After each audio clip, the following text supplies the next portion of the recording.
صل على سيدنا ومولانا محمد وعلى بسم اللہ الرحمن الرحیم۔ السلام علیکم ناظرین و سامعین کرام۔ پروگرام یاد الہی دیکھنے کے لیے،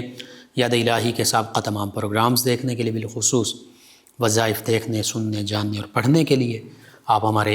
یوٹیوب چینل یاد الہی یعنی YADE_E_ILAHI یوٹیوب چینل یاد الہی کو سبسکرائب بھی کیجیے، لائک بھی کیجیے، کمنٹس بھی کیجیے، تاکہ یاد الہی کے مختلف پروگرامز اور وظائف سے آپ مکمل رہنمائی حاصل کر سکیں۔ اسی طرح فیس بک پیج یاد الہی کو بھی آپ جوائن کر سکتے ہیں، پروگرام یاد الہی دیکھ سکتے ہیں، وظائف دیکھ سکتے ہیں، پڑھ سکتے ہیں، سن سکتے ہیں۔ جی ناظرین و سامعین، پروگرام یاد الہی میں روزانہ عظیم ہستیوں کے تذکرے پاک کیے جاتے ہیں، اور اس کے ساتھ ساتھ کچھ ایسے موضوعات پر گفتگو ہوتی ہے جن سے آپ کو رہنمائی حاصل ہوتی ہے۔ آج سیدنا سہیل بن عمر رضی اللہ تعالیٰ عنہ آپ کے تذکرے پاک ہوں گے۔ اس سے پہلے کتاب و شفا سے آج کا خاص وظیفہ بہت ضروری، ہمارے اکثر ویورز، لسنرز بار بار یہ پوچھتے ہیں، تنگ دستی، مفلسی، غربت، رزق کی تنگی، اس سے ختم کرنے کا عمل۔ تو گھر سے ہر قسم کی مفلسی، تنگ دستی، رزق کی تنگی ختم کرنے کا عمل سماعت کیجئے، سبھی گھر والے کریں، ورنہ گھر میں کم از کم کوئی ایک شخص لازمی کرے۔ عمل یہ ہے گھر سے تنگ دستی، مفلسی، غربت، رزق کی تنگی ختم کرنے کا۔ جو شخص صبح صادق ہونے کے بعد یعنی فجر کی نماز کا وقت جب شروع ہوتا ہے، تو جو شخص صبح صادق ہونے کے بعد صبح کی نماز یعنی فجر کی نماز سے پہلے اپنے گھر کے چاروں کونوں میں کھڑے ہو کر 10 دفعہ اللہ تعالیٰ کا اسم مبارک یا رزاق یا رزاق یہ پڑھے گا، اور یہ عمل ہمیشہ کرتا رہے گا، کبھی اس گھر میں مفلسی، تنگ دستی، رزق کی تنگی، غربت، محتاجی نہیں آئے گی۔ لیکن یہ عمل اس طرح کریں کہ مکان کے دائیں کونے سے شروع کریں اور منہ قبلہ کی طرف سے نہ پھرے، یعنی دائیں کونے سے شروع کرنا اور منہ جو ہے وہ قبلہ ہی کی طرف رکھنا ہے۔ چاروں کونوں میں یہ 10 مرتبہ یا رزاق پڑھتے ہوئے دائیں سے شروع کر کے دائیں سے بائیں کی طرف آتے جائیں، اور منہ جو ہے وہ قبلہ کی طرف رکھنا ہے۔ دوبارہ سماعت کر لیجئے۔ گھر سے مفلسی، تنگ دستی، غربت، رزق کی تنگی، کمی ختم کرنے کا عمل جو شخص صبح صادق ہونے کے بعد فجر کی نماز سے پہلے اپنے گھر کے چاروں کونوں میں کھڑے ہو کر 10 دفعہ اللہ تعالیٰ کا اسم مبارک یا رزاق پڑھے گا، اور یہ عمل ہمیشہ کرتے رہے گا، کبھی اس گھر میں مفلسی، غربت، تنگ دستی، محتاجی، رزق کی تنگی، تنگ دستی نہیں آئے گی۔ لیکن یہ عمل اس طرح کریں کہ مکان کے دائیں کونے سے شروع کریں اور منہ قبلہ کی طرف سے نہ پھرے، یعنی دائیں سے شروع کرتے ہوئے جب دیگر کونوں کی طرف جانا ہے تو منہ قبلہ ہی کی طرف رہے۔ انشاءاللہ غربت، تنگ دستی، مفلسی سے اللہ تعالیٰ نجات عطا فرمائے گا۔ آپ بھی ضرور اپنے اوراد و وظائف میں شامل کیجئے یہ روحانی وظیفہ، اپنے اعزاء، اقرباء، رشتہ دار، دوست، احباب، پڑوسی، محلے دار، امت مسلمہ تک پہنچائیے۔ میرے آپ کے ہمارے بتانے سے ہمارے کسی ایک بھی مسلمان بھائی، مسلمان بہن، مسلمان فرد، مسلمان گھرانے کا فائدہ ہوتا ہے تو انشاءاللہ یہ ہمارے لیے دین و دنیا آخرت میں بھلائی، فائدہ، نجات اور شفا کا باعث ہوگا۔ اللہ سبحانہ و تعالی ہمیں آسانیاں عطا فرمائے، ہمیں آسانیاں بانٹنے والا بنائے، مشکلات سے ہماری حفاظت فرمائے، آمین۔ جی ناظرین و سامعین، سیدنا سہیل بن عمر رضی اللہ تعالی عنہ صحابی رسول ہیں، صحابہ کرام علیہم رضوان کی عظمت، رفعت اور شان وراء الورا ہے۔ وَكُلًّا وَعَدَ اللَّهُ الْحُسْنَى، اللہ تعالیٰ کا وعدہ ہے تمام صحابہ کرام علیہم رضوان کے لیے۔ اللہ فرماتا ہے کہ تمام صحابہ کرام علیہم رضوان کے لیے اللہ تعالیٰ نے جنت کا وعدہ فرمایا ہے، اور نبی رحمت صلی اللہ علیہ وآلہ وسلم نے بھی فرمایا کہ جس مسلمان نے میری زیارت کی اور میری زیارت کرنے والوں کی زیارت کی، انہیں جہنم کی آگ کبھی نہیں چھوئے گی۔ صحابہ کرام علیہم رضوان ہمارے لیے روشنی ہیں، نور کا مینار ہیں، ہمارے رہبر و رہنما ہیں، ہمارے پیشوا ہیں، اور صحابہ کرام علیہم رضوان روز محشر جس زمین سے اٹھیں گے، حدیث مبارکہ میں ہے کہ اس علاقے کے لوگوں کے لیے، اس خطہ ارض کے لیے راہبر اور رہنما بن کر اٹھیں گے، نور اور روشنی بن کر اٹھیں گے۔ صحابہ کرام علیہم الرضوان وہ ہستیاں ہیں جنہوں نے براہ راست نبی کریم صلی اللہ علیہ وآلہ وسلم کی زیارت بھی کی اور ایمان لا کر اسلام کی دولت پائی، اور اپنی آنکھوں کو، اپنے دلوں کو نبی رحمت صلی اللہ علیہ وآلہ وسلم کے دیدار سے روشن اور منور بھی کیا، اور براہ راست قرآن مجید فرقان حمید اور نبی رحمت صلی اللہ علیہ وآلہ وسلم کے فرامین مبارکہ اور آقا کریم صلی اللہ علیہ وآلہ وسلم کی سیرت مبارکہ کو سنا بھی، دیکھا بھی، سیکھا بھی۔ یعنی وہ ہستیاں ہیں کہ جنہوں نے اسلام کو، قرآن کو، نبی رحمت صلی اللہ علیہ وآلہ وسلم کے فرمان کو، آقا کریم صلی اللہ علیہ وآلہ وسلم کی سیرت اور پیغام کو اپنی آنکھوں سے دیکھا، کانوں سے سنا، اس پر ایمان بھی لائے، اور پھر اس کو تمام انسانیت تک، تمام دنیا تک پہنچایا، دنیا کے کونے کونے تک پہنچایا۔ اور یہ وہ ہستیاں ہیں صحابہ کرام علیہم الرضوان کہ جنہیں تمام امتوں میں نبی رحمت صلی اللہ علیہ وآلہ وسلم اور تمام نبیوں کی امتوں میں سب سے عظیم ہستیاں ہونے کا شرف حاصل ہے، بعد از انبیاء کرام علیہ السلام، عظمت، رفعت اور شان والی ہستیاں۔ اور یہ صحابہ کرام علیہم الرضوان وہ ہیں جن کی عظمتوں، رفعتوں، شانوں کے تذکیرے قرآن مجید فرقان حمید میں جا بجا موجود ہیں، جن کی عظمتوں، رفعتوں، شانوں کے تذکرے احادیث مبارکہ میں موجود ہیں، جن کی عظمتوں، رفعتوں اور شانوں کا ذکر تابعین اعظام کرتے گئے، اہل بیت کرام کرتے گئے، تبع تابعین اعظام کرتے رہے، علماء، صلحاء، فقہاء، اولیاء، عرفاء، نقباء، نجباء کرتے رہے، مفسرین، محدثین نے صحابہ کرام علیہم الرضوان کی عظمتوں، رفعتوں، شانوں کے تذکرے کیے۔ اور حقیقت یہ ہے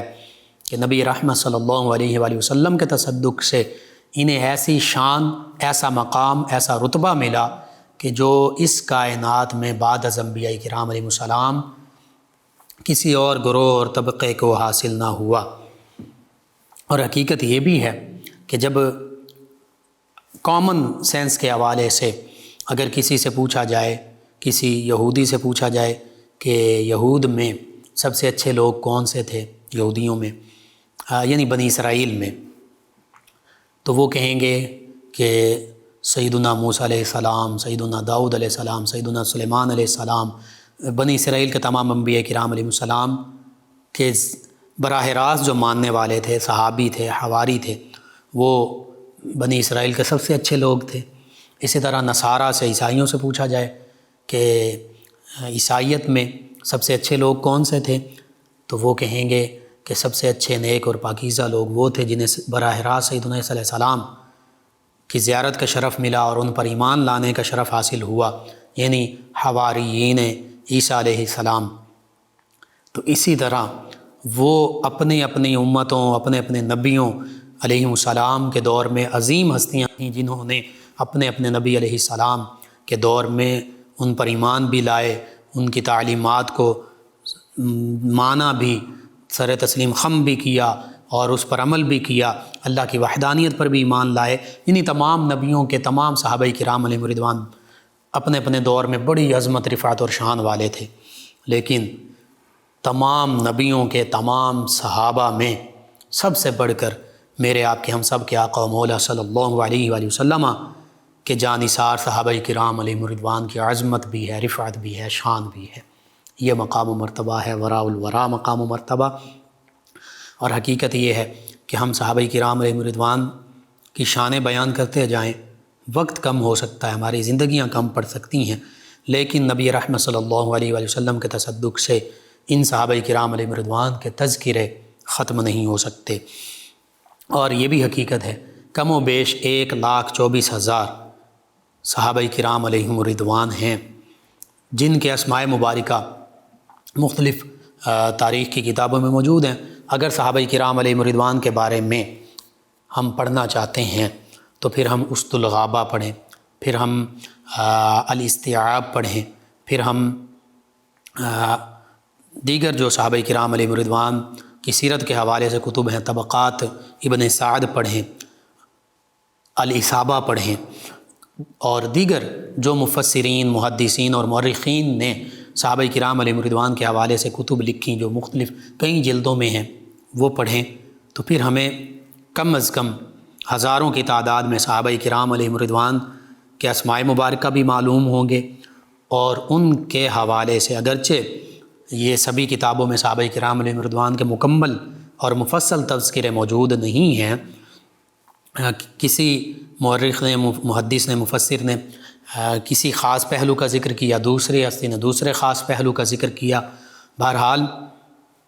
ان کی کتب میں اکثر صحابہ کرام ہزاروں کی تعداد میں ان کے جو خاص خاص امتیازات ہیں اور خاص خاص زندگی کے جو نمایاں پہلو ہیں ان کے تذکرے ہمیں ملتے ہیں۔ کچھ نہ کچھ تشنگی جو ہے وہ دور ہوتی ہے، علم حاصل ہوتا ہے، ان صحابہ کرام علیہم رضوان سے ہم روشناس ہوتے ہیں۔ تو اس لیے امت مسلمہ چاہتی ہے صحابہ کرام علیہم رضوان سے روشناس ہونا، تو کم از کم یہ چند ایک جو کتب کے میں نے نام لیے، یا عربی میں اردو ترجمے بھی بازار سے مل جاتے ہیں ان کتب کے، تو کم از کم ان کو پڑھیں۔ جہاں کسی چیز کی سمجھ نہ آئے تو اوتھینٹک اور مستند جو علماء ہیں جو ان کتابوں کا بھی مطالعہ رکھتے ہیں عربی میں بھی، اور جو صحابہ کرام علیہم رضوان کی شانوں کو سمجھتے ہیں قرآن و حدیث کے بھی حوالے سے۔ بعض اوقات یہ ذہن میں رکھیے تاریخ غلط ہو سکتی ہے، اور تاریخ میں حقیقتیں بھی ہوتی ہیں، سچائیاں بھی ہوتی ہیں، بعض اوقات جھوٹ بھی ملے ہوتے ہیں تاریخی روایات میں، لیکن قرآن و حدیث معاذ اللہ ثم معاذ اللہ کبھی بھی غلط نہیں ہو سکتا۔ بندہ مومن کی زندگی کا ہر لمحہ، ہر عمل، اور ان عظیم ہستیوں کے حوالے سے بھی اگر ہم پڑھنا چاہیں، آقا کریم صلی اللہ علیہ وآلہ وسلم کے حوالے سے پڑھنا چاہیں، اہل بیت کرام صحابہ کرام علیہم رضوان کے حوالے سے پڑھنا چاہیں، تو تاریخ پڑھیں گے، سیرت پڑھیں گے، لیکن اگر کوئی بات قرآن و حدیث سے ٹکرا رہی ہوگی اور ان ہستیوں کی شان کے برعکس ہوگی تو ہم تاریخ کا انکار کر دیں گے، قرآن و حدیث کو تسلیم کریں گے۔ یعنی قرآن و حدیث میں جو ان ہستیوں کی شانوں کا ذکر ہے انہیں تسلیم کریں گے، اور اگر کسی نے بھی کوئی ایسی بات لکھ دی ہے جو ان ہستیوں کی شان کے برعکس ہے تو ہم تاریخ کو تسلیم پھر نہیں کریں گے، ہم قرآن و حدیث کو تسلیم کریں گے۔ قرآن و سنت میں، قرآن و حدیث میں ان تمام ہستیوں کی عظمتوں، رفعتوں اور شانوں ہی کے تذکرے موجود ہیں۔ یہ اصولی ایک بات یاد رکھیے، حتیٰ کہ زندگی میں ہر معاملے میں جو کسوٹی ہے، یعنی کسی بھی چیز کو پرکھنا ہے، کھوٹا اور کھرا دیکھنا ہے اور حقیقت جاننی ہے، تو ہم اسے قرآن و حدیث، نبی رحمت صلی اللہ علیہ وآلہ وسلم کے عمل مبارکہ، آپ کی تعلیمات کے مطابق پرکھیں گے۔ اگر اس کے مطابق ہوگی ہم اسے قبول کریں گے، اگر اس کے خلاف ہوگی تو ہم اسے قبول نہیں کریں گے۔ یعنی اگر کسی نے بھی مسلم یا غیر مسلم یا کسی بھی کتاب میں کہیں قرآن و حدیث کے خلاف کسی بھی حوالے سے کوئی بات ہوگی تو اس کا ہم رد کر دیں گے، چاہے وہ تاریخی حوالے سے جتنی بھی مشہور ہو چکی ہو، لیکن اگر قرآن و حدیث کے موافق ہوگی جو چیزیں، ہم انہیں ضرور تسلیم کریں گے۔ صحابہ کرام علیہم رضوان کے تذکرے ان کتب میں موجود ہیں، اور ہمیں چاہیے کہ ہم ان کتب تک رسائی حاصل کریں، اور بالخصوص اتھینٹک علماء، جہاں ہمیں ہمارے ذہن میں کوئی بات نہ آئے، سمجھ نہ آئے، تو اتھینٹک علماء جو ہیں ان سے بھی رجوع کریں۔ اور حقیقت یہ ہے، ہم دیکھتے ہیں سائنٹیفک علوم، ٹیکنیکل جو علوم ہیں، ان میں کسی استاد کے بغیر ہمیں مکمل رہنمائی نہیں ملتی، تو پھر قرآن و حدیث اور اسلام کی تعلیمات جو ہیں یہ کوئی بھی شخص، کوئی عام شخص کیسے خود بخود سمجھ سکتا ہے؟ اس لیے اتھینٹک جو اساتذہ اور علماء ہیں ان کی رہنمائی بہرحال ہر لمحے لازم ہے۔ صحابہ کرام علیہم رضوان کی شان کا ذکر ہو رہا ہے، اور اسی مختصراً میں نے یہ بات عرض کر دی، یہی وجہ ہے کہ بعض اوقات سو کالڈ اسکالرز اور نئے سے نئے اٹھنے والے فتنے اور لوگ وہ کوئی نہ کوئی نئی سے نئی بات کر دیتے ہیں اور بڑی ملمہ کاری کے ساتھ بظاہر بڑے وہ خوشنما چیز نظر آتی ہے، لیکن حقیقت میں وہ قرآن و سنت، قرآن و حدیث اور اسلام کی جو اصولی تعلیمات ہیں ان کے خلاف ہوتی ہے۔ بظاہر وہ بڑی اچھی لگتی ہے، اٹریکٹیو بھی ہوگی کہ جی نئی بات ہے، پہلے ہم نے یہ نہیں سنی، حالانکہ وہ کوئی نئی بات نہیں ہوتی، وہ امت میں انتشار پھیلانے کے حوالے سے کوئی نہ کوئی ایسا شوشہ چھوڑ دیا جاتا ہے، اور کئی فتنے موجود ہیں مختلف فورمز پر، تو بس معیار قرآن و حدیث ہے، قرآن و سنت ہے، نبی رحمت صلی اللہ علیہ وآلہ وسلم کا مبارک عمل ہے، صحابہ کرام علیہم رضوان کا مبارک عمل، آثار صحابہ ہیں، یعنی اجماع جسے کہتے ہیں صحابہ کرام علیہم رضوان کا، امت کا اجماع، تواتر، تسلسل، یہ، اور پھر فقہی معاملات میں قیاس جو قرآن و حدیث ہی کے، قیاس بھی قرآن و حدیث کے موافق ہوگا، مخالف نہیں ہوگا، مخالف قیاس تسلیم نہیں کیا جائے گا۔ تو یہ اصولی چند ایک باتیں میں نے عرض کر دیں، ان کو مد نظر رکھا جائے اور اتھینٹک جو علماء ہیں ان سے اپنا رابطہ بحال رکھا جائے، تو انشاءاللہ کسی بھی قسم کی گمراہی سے اللہ تعالیٰ کے فضل و کرم سے ہم بچ سکتے ہیں۔ سیدنا سہیل بن عمر رضی اللہ تعالی عنہ قریش کے سرداروں میں سے ہیں۔ آپ کا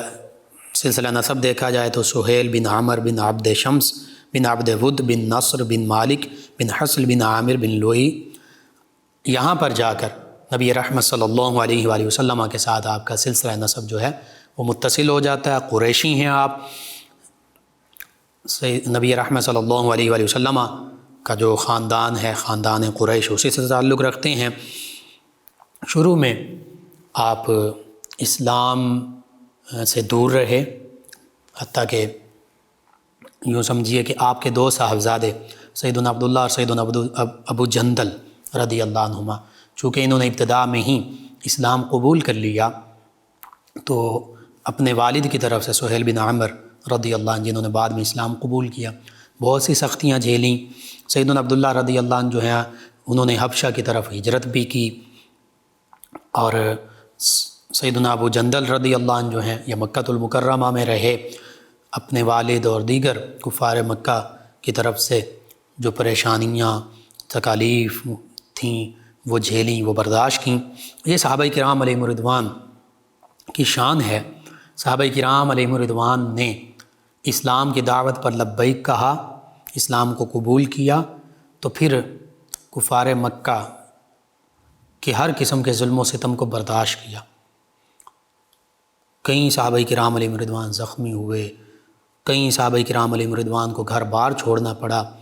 مختلف طرح کی ہر طرح کی، کئی صحابہ کرام علیہم رضوان کو بیوی بچوں کو چھوڑنا پڑا یا بیوی بچوں کو ساتھ لے کر ہجرت کرنا پڑی۔ تو یہ اظہر من الشمس ہے کہ صحابہ کرام علیہم رضوان نے بہت قربانیاں دی، اور حدیث مبارکہ کو مد نظر رکھا جائے تو سب سے زیادہ آزمائشیں انبیاء کرام علیہ السلام پر آتی ہیں، اور ان میں بھی آقا کریم نے فرمایا سب سے زیادہ آزمائشیں مجھ پر آئیں۔ پھر انبیاء کرام علیہ السلام کے بعد انبیاء کرام علیہ السلام کے براہ راست ماننے والوں، ایمان لانے والوں پر آزمائشیں آتی ہیں۔ صحابہ کرام علیہ رضوان پر انبیاء کرام علیہ السلام کے بعد سب سے زیادہ آزمائشیں آئیں، اور ایک حدیث مبارکہ میں یوں بھی ہے کہ جو دین میں جتنا زیادہ پختہ ہوتا ہے اس پر اتنی زیادہ آزمائشیں آتی ہیں۔ تو آپ اس سے بھی اندازہ لگا لیجئے، انبیاء کرام علیہ السلام اور آقا کریم صلی اللہ علیہ وآلہ وسلم سب سے بڑھ کر دین پر پختگی اختیار کرنے والے ہیں، علمبردار ہیں دین کے، تو ان ہستیوں پر سب سے زیادہ تکالیف آئیں۔ پھر انبیاء کرام علیہ السلام کے صحابہ کرام پر، اور ان میں بھی جب آقا کریم صلی اللہ علیہ وآلہ وسلم پر سب سے زیادہ آزمائشیں آئیں، تو پھر صحابہ کرام علیہ رضوان پر سب سے زیادہ آزمائشیں آئیں، اہل بیت کرام علیہ رضوان پر سب سے زیادہ آزمائشیں آئیں۔ اسی طرح درجہ بدرجہ پھر تابعین اعظام، تبع تابعین اعظام، علماء، فقہاء، صلحاء، اولیاء، ان ہستیوں پر سب سے زیادہ آزمائشیں آئیں۔ جو درجہ بدرجہ دین میں جتنا زیادہ پختہ تھا، جتنا زیادہ مقام و مرتبے کا حامل تھا، اور یہ آزمائشیں ہی تھیں کہ صحابہ کرام علیہ رضوان پر چونکہ سب سے زیادہ آزمائشیں آئیں تو اس لیے سب سے بلند مقام بھی انہیں حاصل ہوا۔ اہل بیت کرام علیہ رضوان پر چونکہ سب سے زیادہ آزمائشیں تھیں اس لیے بلند مقام انہیں حاصل ہوا۔ اسی طرح پھر آگے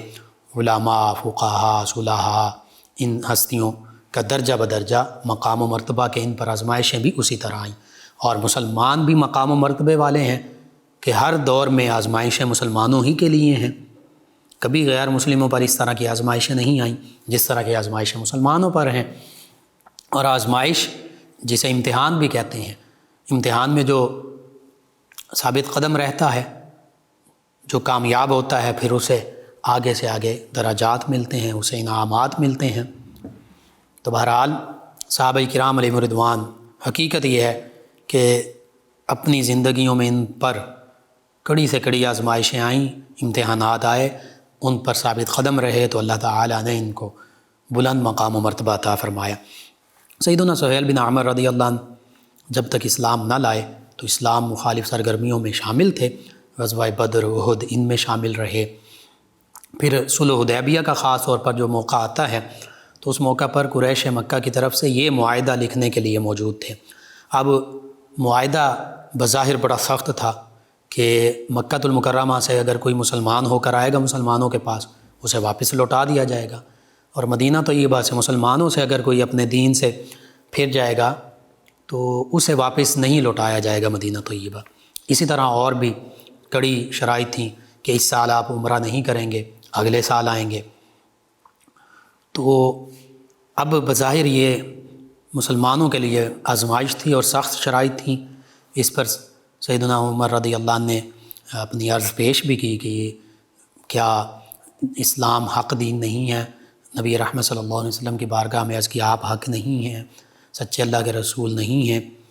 تو آقا کریم نے فرمایا بالکل اسلام بھی حق ہے، میں بھی اللہ کا سچا رسول ہوں۔ اور یہی بات سیدنا ابوبکر صدیق رضی اللہ عنہ سے انہوں نے کہی، سیدنا عمر فاروق اعظم نے، تو سیدنا ابوبکر صدیق رضی اللہ عنہ کے وہی تقریباً وہی الفاظ ہے جو آقا کریم صلی اللہ علیہ وآلہ وسلم کے تھے۔ اور پھر بڑا یہ کٹن مرحلہ تھا کہ اگر کوئی مکہ المکرمہ سے اسلام قبول کرتا ہے، صحابیت کا شرف پاتا ہے، تو اسے واپس بھیج دیا جائے گا۔ اور پھر عملی طور پر اس کا اظہار اسی موقع پر بھی ہوا۔ اور پھر جب یہ معاہدہ لکھا گیا تو نبی رحمت صلی اللہ علیہ وآلہ وسلم نے بسم اللہ الرحمن الرحیم لکھوائی، پھر اپنا یہ لکھوایا کہ محمد الرسول اللہ صلی اللہ علیہ وآلہ وسلم کی طرف سے یہ معاہدہ۔ تو اب سہیل بن عمر چونکہ یہ ابھی مسلمان نہیں ہوئے تھے، انہوں نے کہا کہ ہم تو بسم اللہ الرحمن الرحیم بھی تسلیم نہیں کرتے، بلکہ اس طرح لکھا جائے بسمک اللہم، بسمک اللہم، یہی لکھا گیا۔ پھر سہیل بن عمر نے کہا کہ ہم تو آپ کو اللہ کا رسول بھی تسلیم نہیں کرتے، تو محمد الرسول اللہ کی بجائے محمد بن عبداللہ لکھا جائے۔ اب سیدنا علی المرتضیٰ کرم اللہ وجہ کریم انہوں نے ان سے فرمایا گیا کہ محمد الرسول اللہ اس کو آپ مٹا دیں۔ انہوں نے محبت اور کہ عرض کیا میں یہ نہیں مٹا سکتا، ہم تو محمد الرسول اللہ تسلیم کرتے ہیں صلی اللہ علیہ وسلم۔ تو آقا کریم صلی اللہ علیہ وسلم نے پھر اس کو خود اپنے ہاتھوں سے وہاں پر محمد بن عبداللہ لکھا۔ یعنی اتنی کڑی شرائط ہیں، اور پھر یہ ابھی شرائط لکھی جا رہی تھی، بات ہو رہی تھی، گفتگو چل رہی تھی، تو اسی دوران سہیل بن عمر، ان کے صاحبزادے ابو جندل رضی اللہ عنہ، بیڑیوں جو مکہ المکرمہ میں موجود تھے، یہ وہاں سے زنجیریں توڑ کے حاضر ہو جاتے ہیں آقا کریم صلی اللہ علیہ وآلہ وسلم کی بارگاہ میں۔ تب سہیل بن عمر یہ کہتے ہیں کہ اب انہیں واپس لوٹایا جائے گا، بیٹے ہیں، مسلمان ہو چکے ہیں، لیکن نبی کریم صلی اللہ علیہ وآلہ وسلم نے فرمایا ابھی ہمارا مکمل معاہدہ ہی نہیں ہوا۔ یہ بھی فرمایا کہ ان ایک کو چھوڑ دیں آپ۔ سہیل بن عمر نے کہا نہیں، اگر ایسا معاملہ تو پھر ہم معاہدہ ہی نہیں کرتے۔ بہرحال ایسی کڑی اور سخت شرائط کو تسلیم کیا آقا کریم صلی اللہ علیہ وآلہ وسلم نے، اور پھر معاہدہ ہو گیا۔ ابو جندل رضی اللہ عنہ کو واپس بھیجا گیا۔ صحابہ کرام علیہم رضوان بڑے مغموم تھے، لیکن اللہ رب العزت نے اس معاہدے کو اور اس سے آنے والے جو آگے فتوحات مل رہی تھیں، جو اسلام مزید پھیلنے، مزید آگے سے آگے ترقی کرنے والا تھا، تو اللہ تعالیٰ نے سورہ فتح نازل فرمائی، ابتدائی آیات بینات، انا فتحنا لک فتحا مبینا۔ اس کو اللہ تعالیٰ نے فرمایا بے شک ہم نے آپ کو فتح مبین، واضح، روشن، کھلی، بڑی عظیم فتح عطا فرما دی۔ فتح مکہ کی طرف بھی اشارہ فرما دی۔ اور پھر اگلے سال عمرہ بھی کیا صحابہ کرام علیہم رضوان نے۔ یہ 6 ہجری میں صلح حدیبیہ کا واقعہ ہو رہا ہے، اور پھر 8 ہجری میں اللہ تعالیٰ نے مکۃ المکرمہ فتح بھی فرما دیا۔ کیسی شان کے ساتھ صحابہ کرام علیہم رضوان مدینہ طیبہ سے 10,000 صحابہ کرام علیہم رضوان چلے، 2,000 صحابہ کرام راستے سے ساتھ ملے، 12,000 صحابہ کرام علیہم رضوان کا یہ عظیم لشکر جرار مکۃ المکرمہ پہنچتا ہے۔ رات کو صحابہ کرام علیہم رضوان مختلف خیمے پھیلے ہوئے، شمع علاؤ روشن ہیں۔ کفار مکہ کو جب پتہ چلتا ہے تو مرعوب ہو جاتے ہیں، ہیبت اور دھاک بیٹھ جاتی ہے۔ اب ہر ایک یہ سمجھ رہا ہے کہ ہم نے جو مسلمانوں صحابہ کرام علیہم رضوان اور نبی رحمت صلی اللہ علیہ وآلہ وسلم کو تکلیف پہنچائیں، ان کا بدلہ لیا جائے گا۔ آج انصاف کا دن اس حوالے سے کہ ہم نے جو اعمال سر انجام دیے اس کے مطابق ہمارے ساتھ سلوک ہوگا۔ نبی رحمت صلی اللہ علیہ وآلہ وسلم عاجزی کے ساتھ مکۃ المکرمہ میں داخل ہوتے ہیں اور فرماتے ہیں لا تثریب علیکم اليوم، جیسے سیدنا یوسف علیہ السلام نے اپنے بھائیوں سے فرمایا تھا تم پر آج کوئی مواخذہ نہیں، یغفر اللہ لکم، اللہ تعالیٰ تمہاری مغفرت فرمائے۔ اللہ کے پیارے حبیب صلی اللہ علیہ وآلہ وسلم نے آپ معافی کا اعلان فرما دیا۔ سیدنا ابو سفیان رضی اللہ عنہ جو بھی اسلام نہیں لائے، ان کے بارے میں فرما دیا کہ جو ان کے گھر میں پناہ لے اسے بھی عام معافی ہے، جو کعبۃ اللہ میں پناہ لے اس سے بھی معافی ہے، جو اپنے گھر میں ہی چھپ جائے اس کے لیے بھی معافی ہے۔ اللہ اکبر۔ اس موقع پر سیدنا سہیل بن عمر رضی اللہ عنہ انہوں نے اپنے صاحبزادوں سے کہا، جو مسلمان تھے، صحابیت کا شرف پا چکے تھے، کہ میری جان کی امان جو ہے نبی رحمت صلی اللہ علیہ وآلہ وسلم سے حاصل کی جائے۔ اب اسلام میں والدین کی عظمت، مقام و مرتبے کا ذکر ہے، حتیٰ کہ حدیث مبارکہ کے مطابق، اسلام کی تعلیمات کے مطابق اگر والدین غیر مسلم بھی ہوں تو ان کے حقوق ادا کیے جائیں۔ تو ان کے صاحبزادوں نے آقا کریم صلی اللہ علیہ وآلہ وسلم کی بارگاہ میں عرض کیا۔ آقا کریم صلی اللہ علیہ وآلہ وسلم نے فرمایا کہ ان کے لیے امان ہے، وہ مامون ہیں۔ اور اس سے پہلے ایک موقع ایسا آیا تھا کہ سیدنا عمر فاروق اعظم رضی اللہ عنہ نے نبی کریم صلی اللہ علیہ وآلہ وسلم کی بارگاہ میں عرض کیا، سہیل بن عمر رضی اللہ عنہ کے حوالے سے، جو جب ابھی یہ ایمان نہیں لائے تھے، چونکہ یہ بہت بڑے بولنے والے مقرر بھی تھے، تو اسلام کے خلاف گفتگو بھی ہوتی تھی مسلمانوں کے خلاف۔ تو سیدنا عمر فاروق اعظم رضی اللہ عنہ نے ایک موقع پر عرض کیا تھا، یا رسول اللہ صلی اللہ علیہ وسلم، اگر حکم دیں تو میں ان کے دانت توڑ دوں؟ تو آقا کریم صلی اللہ علیہ وسلم نے اس موقع پر فرمایا تھا کہ ایک وقت ہو سکتا ہے ایسا آئے گا کہ ان کی گفتگو سے تمہیں خوشی حاصل ہوگی۔ وہ وقت آیا پھر جب انہوں نے صحابیت کا شرف پایا، اسلام کو قبول کیا، آقا کریم صلی اللہ علیہ وسلم نے امان دے دی۔ جب امان دے دی تو رونے بھی لگ پڑے، اور اس دل نرم ہو گیا اسلام کے حوالے سے، اللہ تعالیٰ نے دل کشادہ فرما دیا۔ پھر غزوہ حنین کے موقع پر جعرانہ کے مقام پر انہوں نے اسلام بھی قبول کیا۔ نبی رحمت صلی اللہ علیہ وآلہ وسلم نے انہیں مال غنیمت میں سے 100 اونٹوں سے بھی نوازا، اور آقا کریم صلی اللہ علیہ وآلہ وسلم نے یہ بھی فرمایا تھا کہ سہیل بن عمر جیسا شخص جو ہے یہ اسلام سے دور نہیں رہ سکتا۔ اللہ تعالیٰ نے آپ کے ان کلمات کو پورا فرمایا، انہوں نے اسلام قبول کیا۔ جب انہوں نے اسلام قبول کر لیا تو اب ان کی زندگی یکسر بدل گئی۔ اب ہر مہم میں، غزوہ میں شامل رہے، اور خود فرماتے کہ جتنے روپیہ، پیسہ اور جد و جہد میں نے اسلام کے خلاف استعمال کی تھی، اب میں اس سے بڑھ کر اسلام کے دفاع میں لگاؤں گا، استعمال کروں گا، اور اس کو سچ کر دکھایا۔ ان کے صاحبزادے سیدنا عبداللہ رضی اللہ عنہ جنگ یمامہ میں شہید ہوئے۔ ختم نبوت کے منکرین، بالخصوص مسلمہ کذاب کے خلاف لڑے جانے والی اس جنگ میں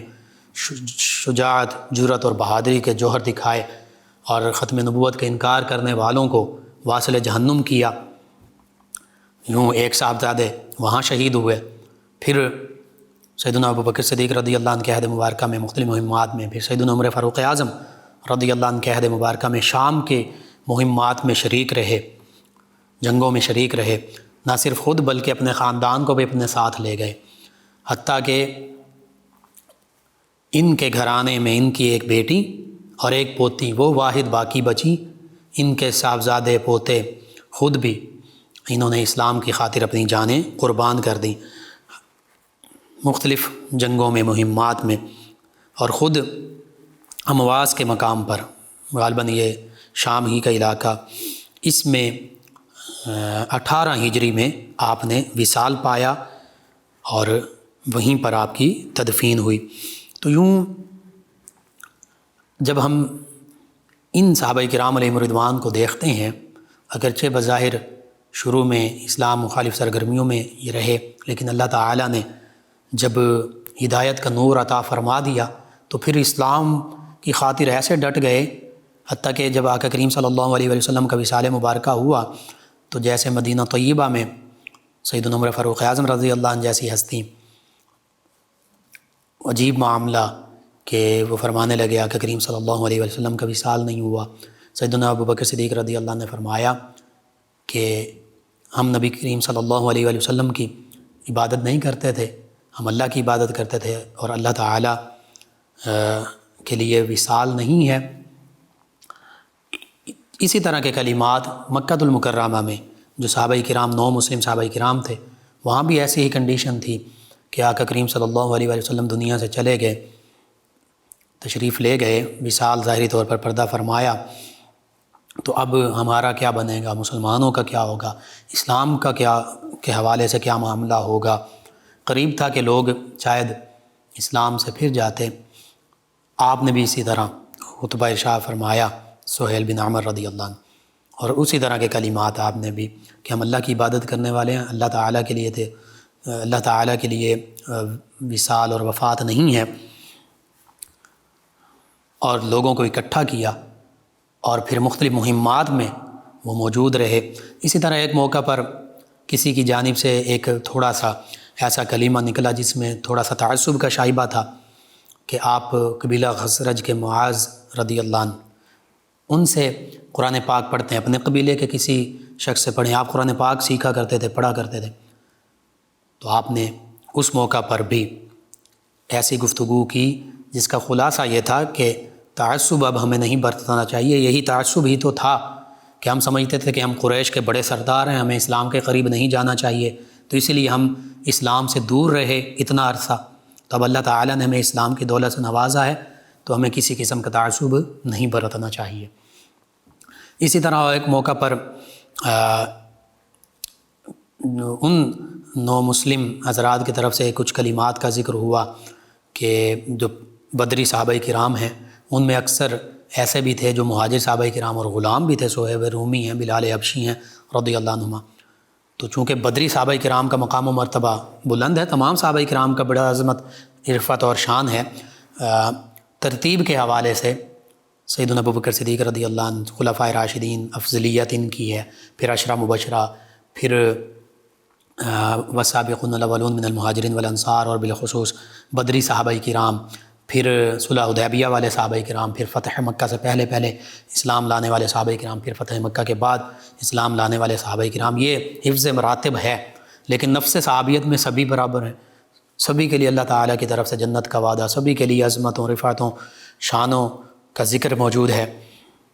تو اس حوالے سے آپ نے اس موقع پر بھی یہی فرمایا کہ انہوں نے ایمان لانے میں ہم سے زیادہ سبقت پہل اختیار کی تھی، ہم سے سستی ہوئی، ہم پیچھے رہ گئے۔ بہرحال سیدنا سہیل بن عمر رضی اللہ عنہ جب آپ اسلام لائے، اور پھر اب اس بات پر بھی بڑی خوشی کا، مسرت کا اظہار فرمایا کرتے تھے کہ میرے قبیلے، میرے خاندان کے لوگوں نے شروع میں ہی اسلام قبول کر لیا۔ اپنے صاحبزادوں کے حوالے سے بڑا فخر کا اظہار کیا کرتے تھے کہ میرے صاحبزادوں نے اسلام کو بہت جلد قبول کر لیا۔ اور پھر جب آپ کے صاحبزادے سیدنا عبداللہ رضی اللہ عنہ کی شہادت ہوئی، سیدنا ابوبکر صدیق رضی اللہ عنہ آپ کے پاس تشریف لائے، حج کے موقع پر تعزیت کی، تو آپ نے اس موقع پر بھی یہی کہا کہ جو شہید ہوتا ہے وہ اپنے خاندان میں سے 70 لوگوں کی شفاعت کرواتا ہے، تو مجھے تو اپنے صاحبزادے پر فخر ہے کہ انہوں نے شہادت کا بلند مقام پایا ہے، اور میں یہ بھی یقین رکھتا ہوں کہ انشاءاللہ میرے صاحبزادے جو شہید ہوئے ہیں وہ میری بھی بخشش کا باعث بنیں گے۔ اللہ اکبر۔ یہ صحابہ کرام علیہ رضوان کی عظمت، رفعت اور شان اور سوچ ہوا کرتی تھی۔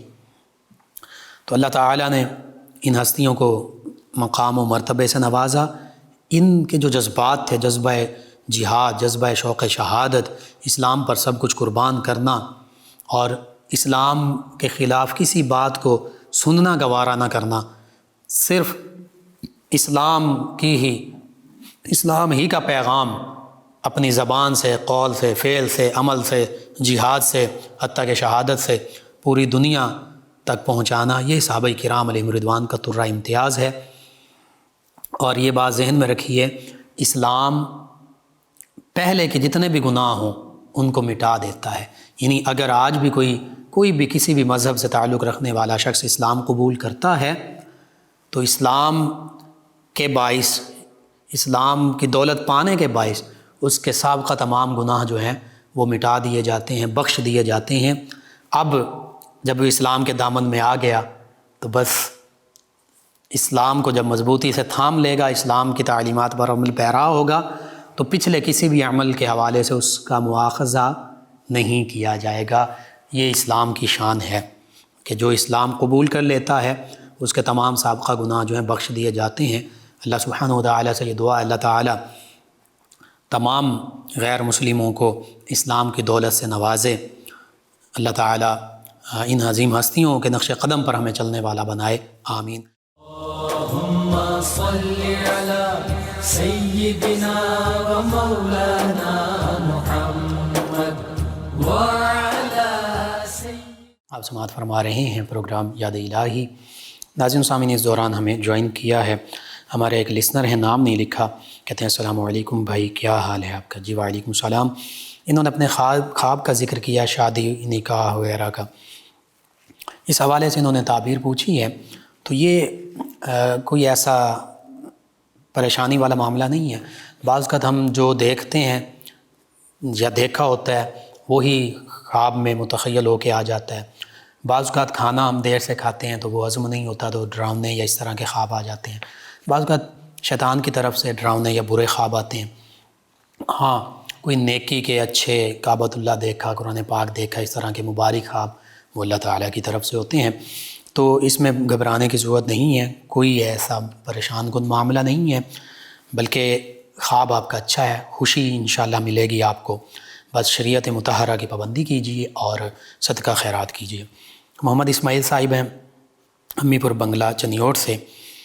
کہتے ہیں کسی نے کہا تھا اتوار اور پیر کا روزہ رکھنا چاہیے، اس کی کیا اہمیت ہے یا نہیں ہے؟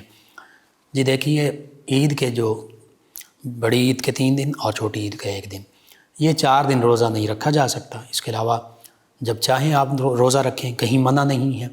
ہاں، کوئی خاص حوالے سے ایسا نہیں ملتا۔ پیر شریف کا ملتا ہے کہ نبی کریم صلی اللہ علیہ وآلہ وسلم روزہ رکھا کرتے تھے، یا ایام بید کے روزے 13، 14، 15 اسلامی تاریخ کے، یا کہ کریم صلی اللہ علیہ وآلہ وسلم رجب المرجب میں، بالخصوص شعبان المعظم میں زیادہ روزے رکھا کرتے تھے نفلی۔ تو کوئی رکھے پھر بھی حرج نہیں ہے، کوئی نہیں رکھتا پھر بھی کوئی ایسا معاملہ نہیں ہے۔ ان کے علاوہ ہمیں جوائن کیا حافظ عبد الرحمن صاحب ہیں فیصل آباد سے، کہتے ہیں رجب شریف کے فضائل بیان کر دیں، اور کہتے ہیں کہ میرا ایک عزیز ڈکیٹی کے کیس میں جیل میں چلا گیا، اس کی رہائی کے لیے کوئی وظیفہ بتا دیں۔ جی، رجب المرجب چند ایک حدیث مبارکہ کے حوالے سے ذکر ملتا ہے۔ آقا کریم صلی اللہ علیہ وآلہ وسلم دعا بھی مانگا کرتے تھے کہ اللہم بارک لنا فی رجب و شعبان و بلغنا رمضان، کہ اے اللہ ہمارے رجب اور شعبان میں برکتیں نازل فرما اور رمضان تک ہمیں پہنچا دے، آمین۔ یہ دعا میں بھی مانگنی چاہیے۔ اسی طرح رجب المرجب کے بارے میں کہا گیا اللہ کا مہینہ، شعبان جو ہے یہ نبی رحمت صلی اللہ علیہ وآلہ وسلم کا مہینہ، رمضان امت مسلمہ کا مہینہ، اور اسی طرح اور بھی اس کے علاوہ بھی فرامین ملتے ہیں، اقوال بھی ملتے ہیں، صحابہ کرام علیہم رضوان کے حوالے سے بھی ملتے ہیں۔ تو بالکل تمام مہینے ہی فضیلت والے ہیں۔ رجب المرجب خاص طور پر اس وجہ سے بھی یہ حرمت والے مہینوں میں سے ایک مہینہ ہے۔ جن 4 حرمت والے مہینوں کا قرآن پاک میں ذکر ہے، جن میں جنگ وغیرہ بھی موقوف کرنا، حتیٰ کہ عرب بھی اس ماہ کی حرمت کا خیال رکھتے تھے، جنگ نہیں کرتے تھے آپس میں، تو ان حرمت والے مہینوں میں رجب المرجب بھی شامل ہے۔ پھر معراج کا واقعہ بھی رجب المرجب میں معروف 27 رجب المرجب ہے۔ کئی صحابہ کرام علیہم رضوان کے یوم وصال یوم شہادت ہے اس ماہ میں، کئی اہل بیت کرام علیہم رضوان ان کے یوم وصال یوم شہادت ہیں، کئی اولیاء کاملین صالحین کے اعراس ہیں، عرس ہوتے ہیں اس مہینے میں۔ خواجہ معین الدین چشتی اجمیری علیہ رحمہ آپ کا عرس 6 رجب المرجب، سیدنا علی المرتضیٰ کرم اللہ وجہ الکریم ان کا یوم ولادت باسعادت 13 رجب المرجب۔ تو کئی نسبتیں ہیں، کئی غزوات ہیں، کئی جنگیں ہیں، اسلامی تاریخ بھری پڑی ہے۔ بہرحال اس مہینے سے رمضان المبارک کی خاص تیاری نبی کریم صلی اللہ علیہ وآلہ وسلم فرمایا کرتے تھے، انتظار فرمایا کرتے تھے تیاری، تو ہمیں بھی یہ کرنا چاہیے۔ نوافل پڑھنے چاہیے، تلاوت کلام پاک، نماز کی پابندی کوشش کرنی چاہیے، زیادہ سے زیادہ شریعت مطہرہ کی پابندی، عبادات، صدقات، خیرات کرنے چاہیے اس ماہ میں، اور پھر آگے شعبان المعظم اور بالخصوص رمضان المبارک۔ مختصراً میں نے عرض کر دیا۔ دوسرا آپ نے پوچھا رہائی کے حوالے سے، قید سے رہائی کا وظیفہ میں عرض کر دیتا ہوں۔ اللہ تعالیٰ ناحق قیدیوں کو بھی خاص طور پر رہائی عطا فرمائے، جو گناہ گار قیدی ہیں انہیں توبہ کی توفیق بھی عطا فرمائے، اور اگر چھوٹے موٹے معاملات ہیں تو ان کی بھی رہائی کا انتظام ہو۔ باقی جو انصاف کے معاملات ہوتے ہیں، دیت، قصاص، یعنی جان کے بدلے جان، وہ بھی معاملہ ہے۔ اگر کوئی قصاص لینا پسند کرے، دیت لینا پسند کرے، قصاص جان کے بدلے جان اور دیت یعنی کچھ خون بہا لے صلح پر راضی ہو جائیں، تو وہ ان کی مرضی، اگر نہیں ہوتے تو پھر قصاص ہی ہوگا، یعنی جان کے بدلے جان۔ بہرحال قید سے رہائی کا وظیفہ، اگر قیدی آدھی رات کو سر ننگا کر کے توبہ بھی کرے، بالخصوص اگر گناہ گار ہیں، گناہ گار بھی نہیں بھی ہیں، یعنی کوئی ایسا معاملہ نہیں، ناحق قید کر لیے گئے، پھر بھی اب بحیثیت انسان جو خطائیں ہوئیں توبہ کی جائے، اور آدھی رات کو سر ننگا کر کے 107 مرتبہ یا حق یا حق یا حق 107 مرتبہ روزانہ آدھی رات کو پڑھا جائے، انشاءاللہ رہائی اللہ تعالیٰ عطا فرمائے گا۔ ایک اور لسنر ہیں، نام نہیں لکھا، کہتے ہیں السلام علیکم سر۔ جی وعلیکم السلام۔ کہتے ہیں میرے باس مجھے ٹائم پر تنخواہ نہیں دیتے، اس کا کوئی وظیفہ بتا دیں پلیز، ان کا دل نرم ہو جائے۔ جی حدیث مبارکہ میں ہے کہ مزدور کی مزدوری اس کا پسینہ خشک ہونے سے پہلے دے دی جائے، یعنی مزدور ہے، جاب پہ ہے، تو اس کا کام اس کا مہینہ مکمل ہونے سے پہلے دے دینی چاہیے، بہتر یہی ہے۔ تو اگر آپ کے جو امپلائر ہیں وہ مجھے سن رہے ہیں تو میں یہی کہوں گا، اسلام کی تعلیم یہی ہے، نرم دلی اختیار کی جائے، جو آپ کے اجیر ہیں، جو آپ کے امپلائیز ہیں، ان کے حقوق کا خیال رکھا جائے۔ اور آپ کے لیے میں وظیفہ یاد کر دیتا ہوں، درود تنجینا،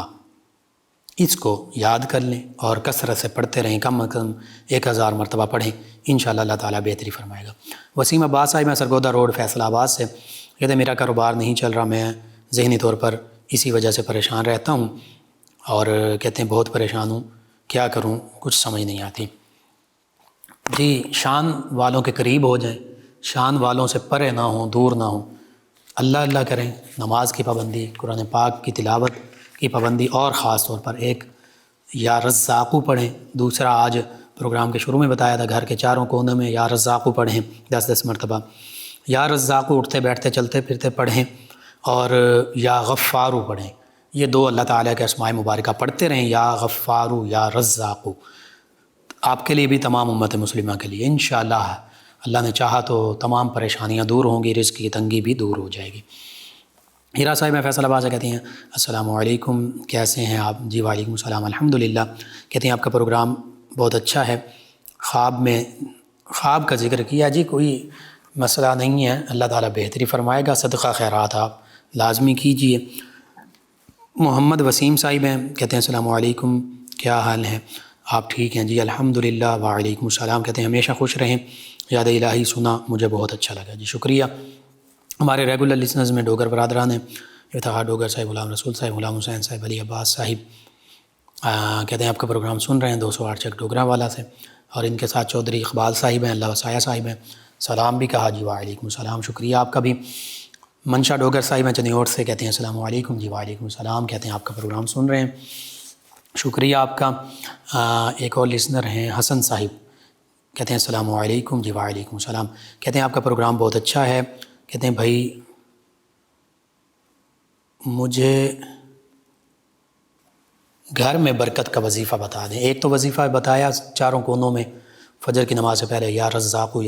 10 مرتبہ پڑھیں، دائیں قبلہ کی طرف منہ رہے۔ دوسرا برکت کے لیے جب بھی گھر میں جائیں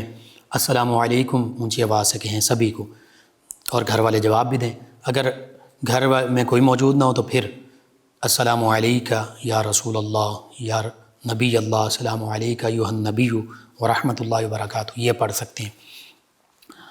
ایک اور لسنر رابعہ صاحبہ کہتی ہیں کہ میرے بھائی کا قد چھوٹا رہ گیا ہے، کوئی وظیفہ بتا دیں۔ اس حوالے سے چند چیزیں ہیں، یا سلاموں کی کثرت کریں، انہیں کہیں یا سلاموں پڑھیں، میڈیسن کے ذریعے علاج، فوڈ سپلیمنٹس کے ذریعے علاج، اور اس حوالے سے بھی مختلف تحقیقات ہیں، کچھ کہتے ہیں 28 سال تک، کچھ کہتے ہیں 21 سال تک قد بڑھ سکتا ہے، ہارمونز اور وہ معاملات۔ تو بہرحال کسی اچھے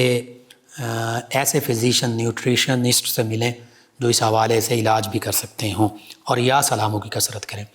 رانا بلال صاحب ہیں فیصل آباد سے، کہتے ہیں السلام علیکم جی وعلیکم السلام۔ کائنات صاحبہ جڑا والا سے کہتی ہیں بھائی آپ کا پروگرام بہت اچھا ہے۔ انہوں نے کسی چیز کا ذکر کیا کہ اس سے چھینٹے پڑتے ہیں تو کیا نماز ہو جاتی ہے؟ اگر وہ پانی وہ چھینٹے ناپاک ہیں تو نماز نہیں ہوگی، کپڑوں کو پاک کرنا ہوگا۔ آپ دوبارہ لکھ بھیجیے تفصیل سے، میں دوبارہ تفصیل سے عرض کروں گا، آپ تفصیل سے لکھیے مکمل، آپ کا جو کویسچن اس کی سمجھ نہیں آئی۔ بہرحال اگر ناپاک چھینٹیں پڑیں تو کپڑے یا بدل لیں یا وہ پاک کر لیں کپڑے۔ آپ تمام ویورز کا، لسنرز کا شکریہ، آپ ہمیں جوائن کرتے ہیں، آپ ہمارے پروگرام میں شامل ہوتے ہیں، اپنے فیڈ بیک سے ہمیں آگاہ کرتے ہیں۔ لیاقت علی صاحب ہیں، انہوں نے ہمیں جوائن کیا 208 چک سے، ڈوگراں والا سے، کہتے ہیں آپ کا پروگرام بہت اچھا ہے، ہم لوگ، میرے دوست، ہماری فیملی سب آپ کا پروگرام بہت شوق سے سنتے ہیں۔ جادو کا توڑ کیسے کریں؟ صبح اور شام 3 مرتبہ سورہ فاتحہ، آیت الکرسی اور چاروں قل 3 مرتبہ پڑھیں، والآخر 3 مرتبہ درود پاک پڑھیں۔ اپنے اوپر دم کریں، ہاتھوں پر دم کر کے ہاتھ جسم پر پھیر لیں، پانی پر دم کر کے پانی پئیں، رات کو سوتے ہوئے بھی عمل کریں۔ اور اس کے علاوہ سلام علی نوح فی العالمین، سلام علی نوح فی العالمین، قرآن پاک کی آیت مبارکہ، اس کو کثرت سے پڑھتے رہیں، انشاءاللہ اللہ تعالیٰ بہتری فرمائے گا۔ آپ تمام ویورز لسنرز کا شکریہ، آپ ہمیں جوائن کرتے ہیں، پروگرام یاد الہی میں شامل ہوتے ہیں، اپنے فیڈ بیک سے ہمیں آگاہ کرتے ہیں۔ ناظرین سامعین، پروگرام یاد الہی کا وقت ختم ہو جاتا ہے، انشاءاللہ کل صبح دوبارہ آپ سے ملاقات ہوگی۔ پروگرام یاد الہی میں اپنے میزبان محمد لقمان رضا اور ہماری ٹیم کو اجازت دیجیے، اللہ نگہبان۔ اللہم صل علی سیدنا و مولانا